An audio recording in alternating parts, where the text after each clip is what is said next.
Alright everybody, this is going to be a longer video than normal because I got a lot to talk about, and the main focus of this video is going to be Jason Garett and the word why, sponsored by the word why.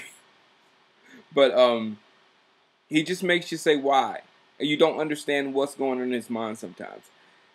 The back-to-back passes to Dez, wide receiver screens.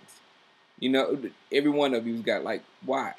You're in the red. I don't think we're in the red zone. We're close to the red zone, in scoring range because Marion threw it out the end zone. But we're in scoring range, and since our offense is running so well, we can waste it down by giving Marion his chance to throw his first NFL pass in a defensive struggle in a game that any points are valuable. You'll have Marion Barber throw the ball.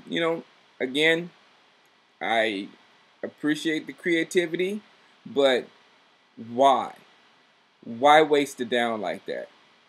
If you can't get many passes completed with your quarterback, why do you think this guy's going to complete his first pass ever? Why? You created those options, that option play when you had Felix and Barber and Choice in at the same time, and it worked. I was like, wow, that's the stuff I like from Jason Garett. But then you don't go back to it. It worked. Why don't you go back to it? And it's an option. Isn't the purpose of an option to give you options? And don't you have to play the play over and over to get those options? Otherwise, it's just a play. You follow me? So why, Jason Garett? Why make this play and just run it once? It's just a play now. And the last why, of course, is the why. I don't know what kind of football coach or offensive mind would go for it with 4 seconds to go when you're 60+ yards away from the end zone. And then you give it to Tashard Choice. I love Tashard Choice, but like DC said, he'd get run down by Hainsworth.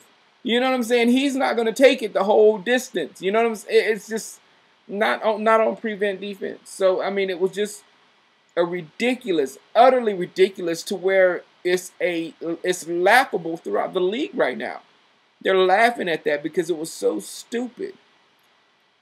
So I don't know. I don't know why he would do that. So at this point, our offense should be running near flawlessly.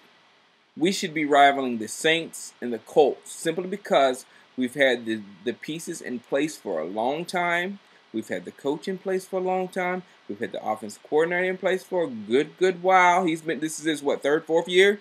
We've had him in the fold for a long time. We've had the same quarterback. We've upgraded in talent, obviously, except maybe in the offensive line has deteriorated. But the offense should be clicking right now. We should not be going par and par with an offense that got a quarterback that was just removed from his old team that's learning a new system, and a coach who has come over and implementing a new system and a whole new thing going on over there, and we were basically at par with their offense, and I don't get it, and the fault has to go firmly onto Jason Garett. It has to, and I personally, I don't think he was schooled correctly in the art of football. If you look at Bill Parcells' lineage, they're rocking right now. They own the Super Bowl. You saw Todd Haley, what he's done with those Chiefs. Keep an eye on them boys. But all these Parcells people that came out of the Parcells lineage, they're all over the league. Belichick's included, and all his boys. They came out of the same tree. They teach people the fundamentals of football before you can become a coordinator or such. You have to know things. You have to know why. If Tony Romo was talking about the corner blitzes, he never seen that many corner blitzes.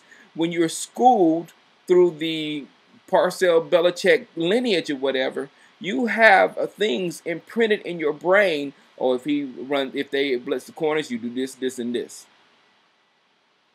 and they'll have to stop. Those are the things Jason Garett is missing in his game. He has the creativity. He can put together a nice play. He can execute a nice play. But the fundamentals of football is lacking. I want to be nice, but to go for it with 4 seconds to go on your own side of the field and giving it to a running back that can't run as fast as others on your team, I mean, you have to question the mentality there. You have to. And then the same other thing that kind of makes me mad. The concept. He gets concepts wrong. For instance, we are working, instead of working Dez Bryant's game into our offense, we're trying to run our offense through Dez Bryant's game. Do you see what I'm saying here? That's big. That's big.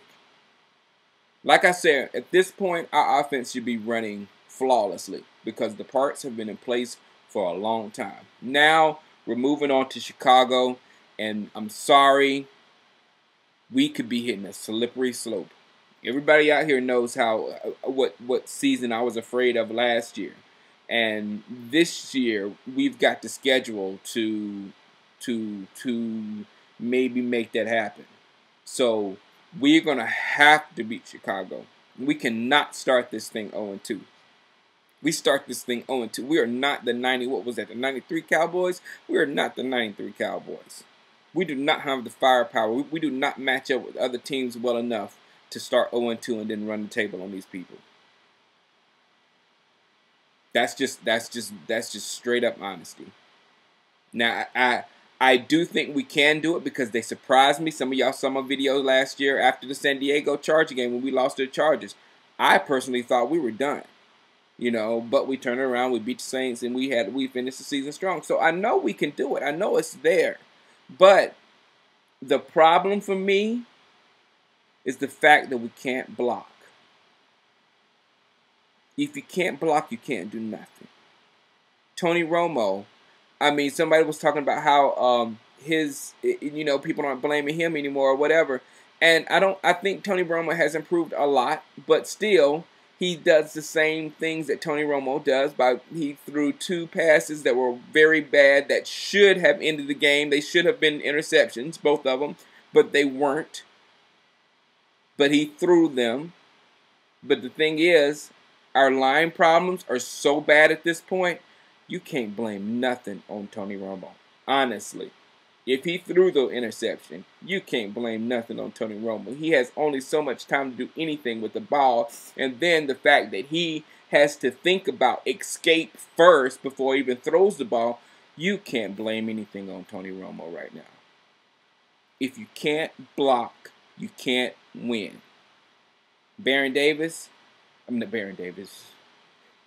Alex Barron, the St. Louis Rams thought so little of Alex Barron, they even cut Bobby Carpenter.